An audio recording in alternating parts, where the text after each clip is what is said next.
A continuación, Psicolife.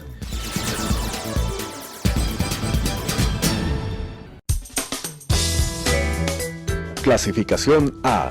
Apto para todo público.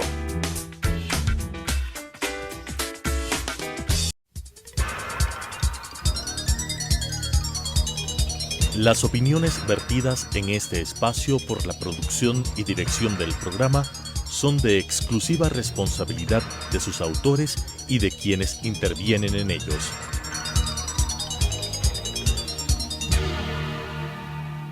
Telesucesos Canal 29 UHF presenta Psicolife, un programa creado para hablar de psicología desde una vertiente científica pero amena con la conducción de la doctora Elizabeth Montenegro. Psicolife. Cuando los matrimonios terminan, muchas veces padres e hijos empiezan un conflicto. Empieza el conflicto por el hecho de que papá o mamá quieren ser los poseedores únicos del afecto de los niños, del afecto de los jóvenes. Y esto puede llevar a conflictos para los chicos, a conflictos en la interrelación, tanto de esta pareja que se ha separado, como la interrelación con los niños y con sus padres. Hoy, en Psicolife, Cambiando tu vida desde tu mente, vamos a hablar sobre la conyugalidad, la parentalidad y una palabra y un síndrome o un término que se está utilizando ahora con mayor frecuencia, y es la alienación parental.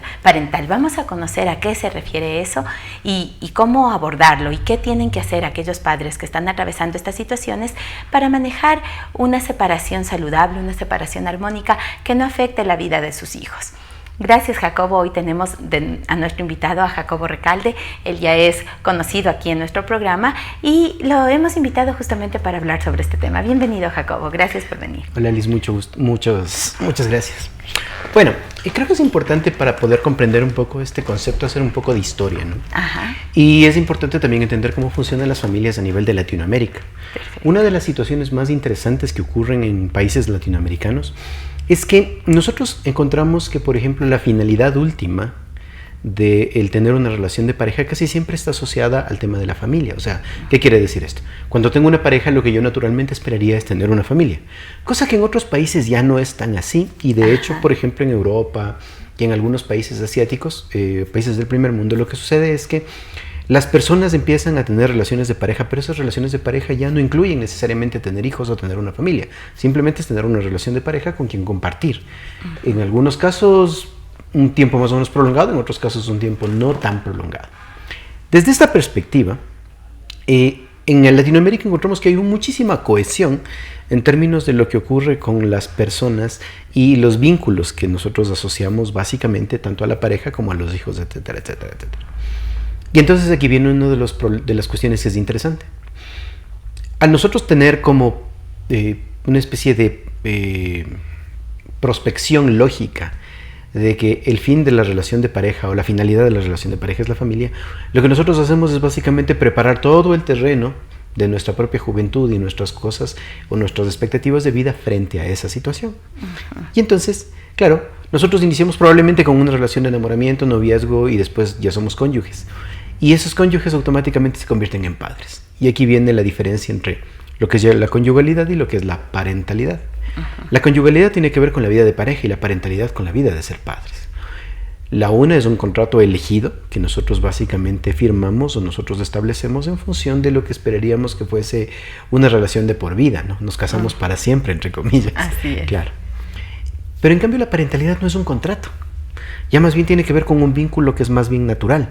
Y lo que sucede ahí es que nosotros somos padres hasta el último día de nuestras vidas cuando tenemos un hijo.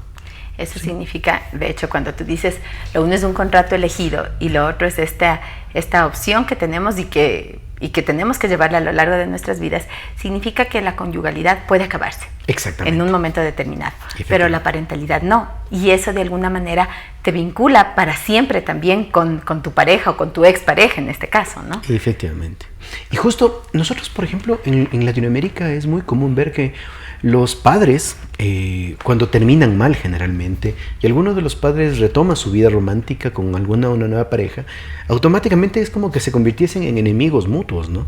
Y terminan tan mal que incluso los niños terminan afectados. O sea, y eso tiene que ver mucho con un fenómeno que implica el hecho de una dificultad seria para separar estos dos aspectos. O sea, cuando yo puedo separar el tema de ser papá y el tema de ser pareja o expareja en este contexto, ¿ya? Y en esa lógica es muy común que a veces se utilice a los hijos para poder atacar al otro cónyuge o hacer una especie de frente común con los hijos frente al otro cónyuge, haciéndole ver como que ese fue el responsable de las dificultades que están atravesando las personas en ese momento.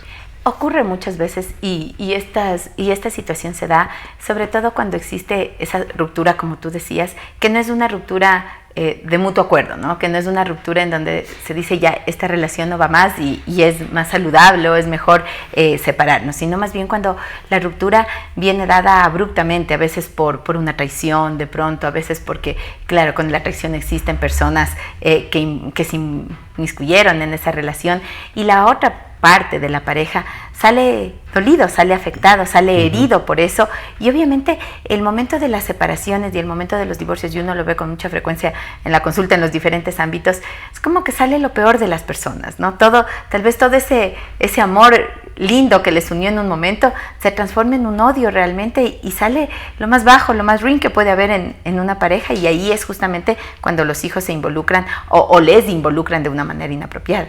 Sí. Lo que sucede es que ahí viene otro de las dificultades. Nosotros los latinos tenemos una fuerte tendencia a desarrollar una manera de vincularnos muy apegada, muy aferrada. Algunas investigaciones en psicología social señalan que este fenómeno podría darse porque tenemos poca fe en las instituciones. ¿Qué quiere decir eso?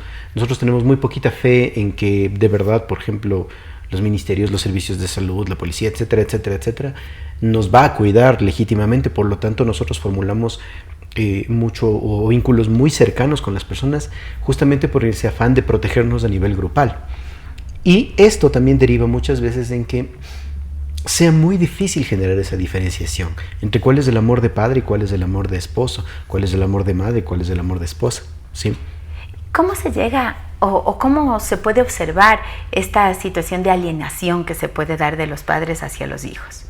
Bueno, yo creo que hay varias etapas en esto. Una de las etapas que, por ejemplo, en la literatura se menciona poco, que probablemente tenga que ver con lo mismo, también es cuando las parejas sienten que se están fragmentando y tienen hijos para poder seguir juntos, ¿no? Eso también es una forma de alienación, claro, en cierto sentido. Pero es muy común encontrar este tipo de fenómenos, ¿no es cierto? El que se va de casa es el que tiene las de perder, como decía nuestro viejo dicho, ¿no? El que se va de Quito pierde su banquito. Yeah. Y es un poco la lógica esta, ¿no? Entonces, como tú te fuiste de casa, automáticamente todos los que nos quedamos estamos sufriendo por tu culpa, ¿sí? Yeah. Y entonces, claro, el malo o la mala de la película es aquella persona que se va, ¿ya? Casi la mayor parte de veces, o bueno, más o menos, la mayor parte de veces los varones son quienes suelen salir de casa cuando hay un domicilio común, ¿no? Pero en otros contextos, a veces la mujer y los hijos salen de casa para ir a casa de padres, etcétera. De su familia extendida. Y entonces, ¿qué es lo que ocurre ahí? Cuando los niños empiezan a preguntar ¿por qué nos estamos separando? La respuesta no suele ser, es un asunto de nosotros como pareja y con el tiempo te explicaremos o más adelante te diré qué es lo que va a pasar. Y no es una cuestión que explican entre los dos, sino que más bien empiezan a utilizar ese espacio para generar o descargar su propia frustración frente a lo que está sucediendo con la pareja. Entonces, ¿qué es lo que sucedió? ¿Por qué te estás separando, mamá? ¿O por qué ya no vivimos con mi papá? Porque tu papá me engañó. Porque tu papá hizo tal cosa. Porque tu papá no sé qué. O al revés, ¿no? ¿Y por qué mi mamá no vino a dormir a la casa? Es porque tu mamá es una no sé cuánto. La alienación y este padre alienador puede ser papá o puede ser mamá. No necesariamente la persona que se queda viviendo con los hijos tiene que generar ese rol. También puede ser el papá que le visita los fines de semana el que empiece a generar ese tipo de situaciones con los hijos. Y ahí es mucho más complicado porque, por ejemplo, cuando nosotros tenemos el típico papá de fin de semana, que es básicamente el papá que convive en la parte más recreativa, diría yo. Claro. No es el que tiene que afrontar, por ejemplo, las dificultades del día a día. De levántate, lávate, báñate, haz las tareas, etcétera. Claro. No es eso. Ajá. Entonces es como que queda como el buen agente. Y cuando las explicaciones emergen desde ese lugar, entonces dice, claro, como yo como niño que en ese momento no tengo como la habilidad para poder visualizar el contexto como un todo, sino que más bien puedo ver partes chiquititas y entenderlas desde una lógica bastante, te diría yo, primaria. lo que ocurre es que yo digo, bueno, es que mi papá está súper bien y con él la vida es linda. En cambio, mi mamá todo el tiempo está enojada, todo el tiempo está triste, todo el tiempo está enojada y le habla a mi papá. Y cuando yo le pregunto por qué le está hablando a mi papá me dice que básicamente ella es una loca. ¿Ya? Y entonces, lógicamente, eso genera una división en los padres y también genera una ambivalencia. O sea, quiere decir que el niño tiene que empezar a escuchar dos tipos de discursos y dos tipos de narrativas al mismo tiempo. Esta ambivalencia afecta directamente la parte afectiva del niño. Me refiero a los afectos con papá o con mamá. O sea, empezar, por ejemplo, vivo con mi mamá, pero ya no quiero tanto vivir con ella porque va a ser más divertido estar con mi papá, o viceversa. Tengo miedo de estar con mi papá y preferiría con mi mamá que nos fuéramos a otro lado, algo así. Sí, totalmente. Eso pasa muchísimo. Y también ocurre otro fenómeno que es cuando el niño empieza a tratar de pescar a río revuelto, ¿no? Entonces sabe que si no consigue algo con la mamá, consigue algo con el papá, o viceversa. Ya, entonces mi mamá no me quiere dar permiso, me voy el fin de semana a la casa de mi papá y yo sé que él, como no dice nada, generalmente me permite hacer lo que yo quiero. Entonces eso también genera problemas. ¿Ya? Ahora esta alienación de la que vamos hablando, y claro, y eso involucra justamente a que los papás no se hablen o tengan la mínima comunicación, que usualmente siempre deriva también en conflictos otra vez, ¿no? O se comunican a través del niño, que es peor. Que es peor todavía. Y estas formas tan distorsionadas de comunicación pueden generar, de hecho, que el niño en un momento determinado pueda sentir que es la víctima frente a uno, o sentirse víctima él también, y eso puede derivar en que de pronto él quiera como alejarse de ambos y empezar a tener comportamientos inapropiados en ambos lados. Ya, aquí vienen etapas. Ya. Inicialmente los niños sí suelen adoptar este papel de me voy con el uno o con el que siento que en este momento se presenta como más vulnerable, o con quien me siento más identificado de alguna manera. Eso sí suele ocurrir. Pero después pasa un segundo plano. Y eso es interesante, algunas experiencias ya en términos de observación con familias muestran que cuando los papás utilizan a sus hijos en contra del otro cónyuge o ex cónyuge, generalmente los hijos tienen la tendencia, cuando ya son un poco más grandes, a distanciarse del papá que utilizó este recurso. Eso quiere decir que si yo como papá o yo como mamá intenté poner a mis hijos en contra del otro, al principio me funciona, pero después mis hijos se alejan de mí. ¿Por qué? Porque evalúan que es una situación que puede ser perniciosa o que puede ser inclusive dañina para mí. Entonces prefiero alejarme porque estoy harto de escucharle a mi mamá que siempre está hablando mal de mi papá, o al revés, ¿no? Estoy harto de escucharle a mi papá que se queja constantemente de las cosas que dice mi mamá. Y eso no significa necesariamente entonces que el chico se va a ir hacia el otro papá, sino que se aleja de ambos y es como que empiezas a crear su propio mundo de autonomía sin tener todavía las herramientas para hacerlo. Sí, efectivamente, eso suele suceder mucho. Eso también suele pasar cuando los matrimonios empiezan a generar conflictos y no se terminan separando, ¿ya? Entonces los hijos a veces se distancian o intentan distanciarse de ese asunto, y claro, cuando ya visualizan el tema de la separación es que lo conviven con una sensación de por fin. Ya, como un alivio, ya al fin pasó. Ahora, esto involucra también necesariamente a los otros miembros de la familia. Me refiero a los tíos, a los abuelitos. A veces ocurre, ¿no?, que cuando se separan las parejas y de pronto el papá que quedó con los niños dice, es que no les vas a visitar ya ni a tus tíos, ni a tus abuelitos, ni a nadie. Y se produce una ruptura grande que para el niño también es difícil de comprender. Por supuesto. Bueno, esa ruptura primero con el eje o el entorno familiar, más inmediato. Generalmente cuando afecta más es cuando hay personas significativas. O sea, qué sé yo, hay una abuelita o un abuelito muy cercano y es donde más afecta, ¿no? Y otro asunto tiene que ver cuando, por ejemplo, la conyugalidad o las complicaciones a nivel de la conyugalidad se extrapolaron a la familia extendida. Eso quiere decir que ya involucraron a suegros, suegras, abuelos, abuelas, etcétera, etcétera, etcétera, y un montón de personas termina metida en el lío conyugal. Y son las que van mandando también los mensajes a los niños, ¿no? Efectivamente, y entonces el pobre bobo no sabe hacia quién tiene que hacer caso, no sabe cómo continuar una vida, afectivamente hablando, por supuesto, ¿no? Hacia quién soy leal, quién no soy leal, cómo son mis afectos, cómo no son mis afectos. Y lógicamente después la situación empeora un montón, ¿no? Yo he visto casos, por ejemplo, en donde la situación de alienación parental llega a tal punto en donde intentan utilizar a uno de los chicos, un chico adolescente, para que estuviese presente casi en la totalidad de la relación. ¿Eso qué quiere decir? Que básicamente es que tu papá nos hace esto, tu papá no sé cuándo, tu papá no. Entonces Básicamente esa relación se había terminado hace un montón de años, pero seguía enquistada esa situación porque el papá no podía verle a su hijo, básicamente porque el hijo estaba siendo utilizado por su mamá para poder mantenerle cerca al papá, que ella inclusive tenía otro compromiso y ya tenía algún tiempo de relación con otra persona. Y qué bueno que topas este tema del otro compromiso. Ya lo dijiste hace un momento, pero ahora creo que es importante hablar. ¿Qué pasa con estas lealtades que los hijos sienten que tienen que tener, por ejemplo, hacia mamá? Yo le tengo que querer, le quiero a mi mamá y soy leal a ella, pero ¿qué pasa si es que mi papá ya tiene otra pareja? Y también me cae bien la nueva esposa de mi papá, o viceversa, ¿no? ¿Qué pasa si mi mamá tiene ya una pareja y cómo yo puedo ser amistoso con él si eso puede significar que mi papá piense que ya no le quiero a él? ¿Cómo manejar ese tipo de situaciones? Bueno, en realidad esa parte es un poco más simple de lo que uno creería, ¿sí? Primero, como yo les digo muchas veces a las personas, uno si está en la posición de pareja, es preferible no hacerse el simpático. Es preferible permitirles a los niños que los niños a su propio ritmo y a su propio deseo vayan un poco acercándose y configurando una relación que es una relación que tiene que ser amable, cordial, cariñosa, respetuosa, pero que no implica que bajo ningún concepto yo voy a ser el sustituto del papá o de la mamá. Eso es importantísimo como mensaje para los padres que están configurando una nueva relación de pareja. Entonces no necesariamente es así. A veces pasa, sobre todo cuando hay niños chiquitos que crecen en el seno de una familia reconstituida, ¿no? Eso sí puede llegar a ocurrir y ocurre con mucha frecuencia, ¿no? Que empiezan a visualizar la figura parental con la nueva pareja de papá o de mamá. Eso. Sobre todo cuando su figura paterna propia no ha estado presente. Sí, o en su defecto hay muchas veces, yo he conocido casos en donde pasa que ambas figuras paternas son igual de importantes. Ajá. Y es interesante, ¿no? Pero ahí de alguna manera no debe haber ese conflicto entre las parejas, ¿no? Porque permites que los dos se vayan desarrollando en igual... Justamente cuando la conyugalidad se logró resolver bien, o sea, se separaron y se resolvió esa parte. Ahora, si la conyugalidad no se resolvió, eso es un desastre, ¿no?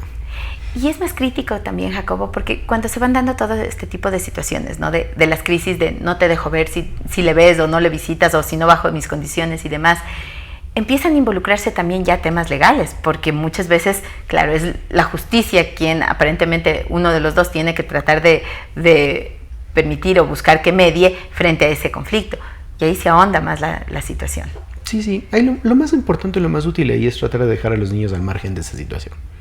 Y tratar de resolver las cuestiones entre los papás, entre ellos. No involucrar a los niños, porque primero los niños no lo entienden demasiado bien y lo único que salen es lastimados. Y es la verdad de las cosas. Segundo, la probabilidad de que la situación empeore en términos de que me voy a llevar mal con mi hijo después de un tiempo es alta. O sea, en la medida en la que yo tengo conflictos con mi esposo y no los resuelvo, o con mi expareja y no los resuelvo, los niños van a verse muy afectados. Y eso sí es un lío, porque hay que recordar que los niños a los 12 años tienen la libertad de decidir con quién quieren vivir. Y entonces de ahí empiezan otros problemas, porque que quiero vivir un tiempo acá, que quiero ver otro tiempo acá, y eso no genera una estructura que le permita generar hábitos sobre un montón de cosas a los niños. Y además en una etapa tan crítica como es la adolescencia. Efectivamente.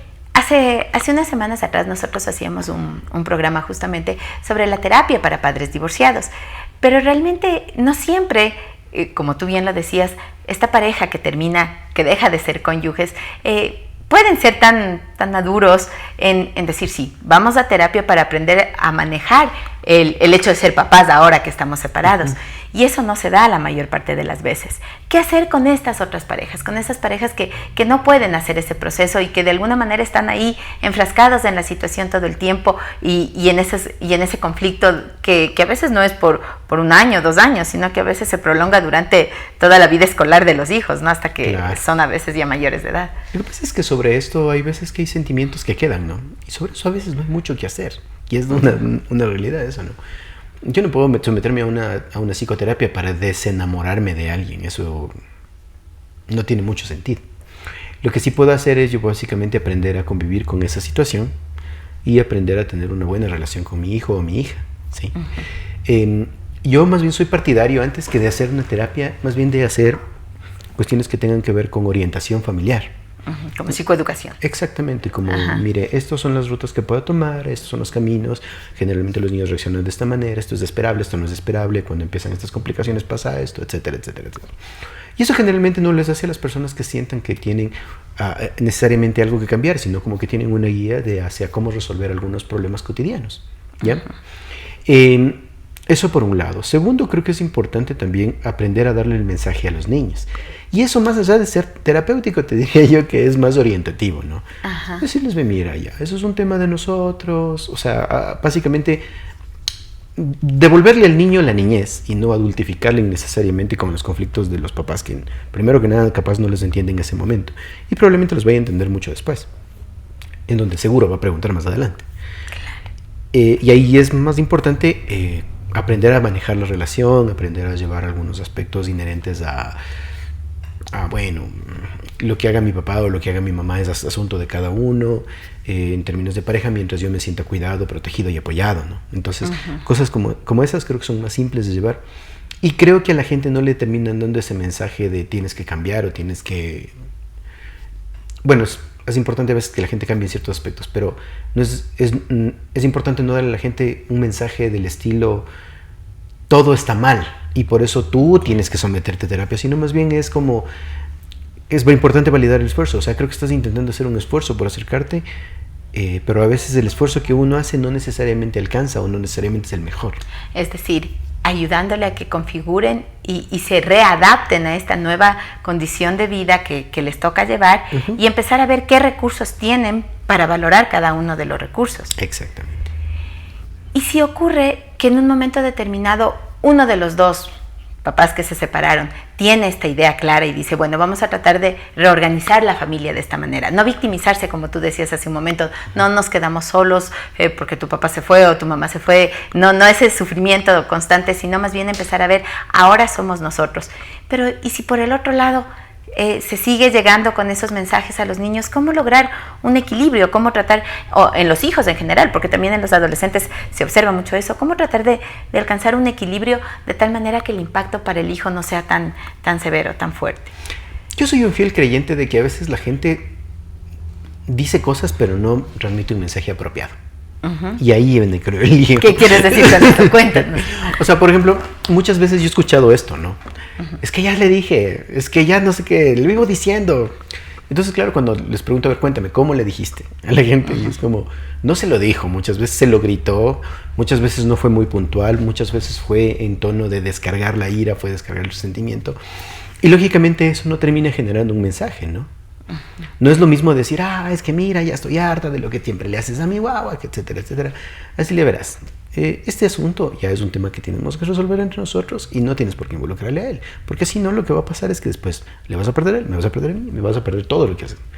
Entonces, en esa lógica, la gente a veces comunica más bien su resentimiento y no termina diciendo nada. O termina básicamente diciendo algo así como, lo importante aquí es quien grita más. Ya. Entonces, una de las cosas que es más importante en esto es aprender a decir las cosas, ¿ya? Cuando ya mismo el conflicto ya es excesivo, hay veces que sí es importante ya plantearse en algún tipo de proceso de asesoramiento, de ayuda, que les permita a las parejas o a las exparejas más o menos aprender a sobrellevar esta situación. Pero sin embargo aquí viene un detallito que es algo que no se contempla muchas veces. El tema es que si hay alguien que no ha logrado, de los dos ex miembros de la pareja, no ha logrado superar algo ahí, y esa situación persiste durante mucho tiempo, ahí sí es importante plantearse bueno, ¿qué es lo que está sucediendo conmigo que no estoy adaptándome o no estoy pudiendo convivir con esta idea? No superar esa pérdida necesariamente a través de una terapia, porque no necesariamente es así. La superación de una pérdida es un proceso natural, pero sí es aprender a convivir con esta nueva situación y tratar de encontrar mi propio camino, probablemente. Bueno, miren, qué interesante lo que hemos conversado el día de hoy. Qué interesante el saber que en muchas ocasiones tenemos que aprender a comunicarnos.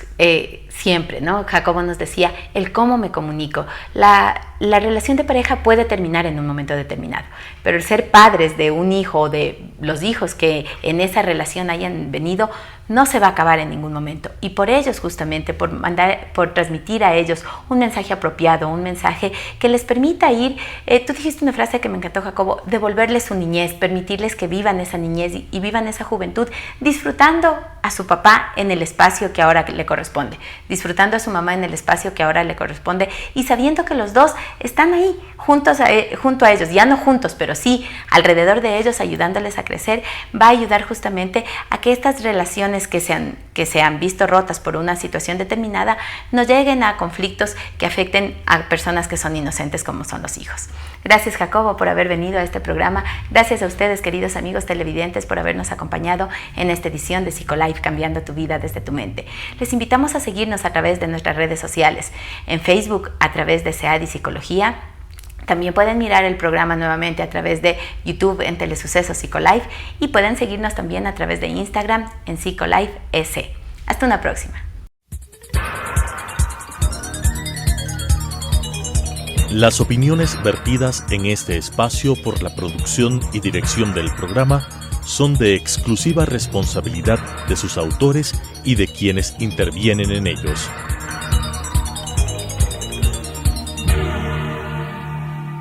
Telesucesos Canal 29 UHF presentó Psicolife, un programa creado para hablar de psicología desde una vertiente científica pero amena con la conducción de la doctora Elizabeth Montenegro. Psicolife,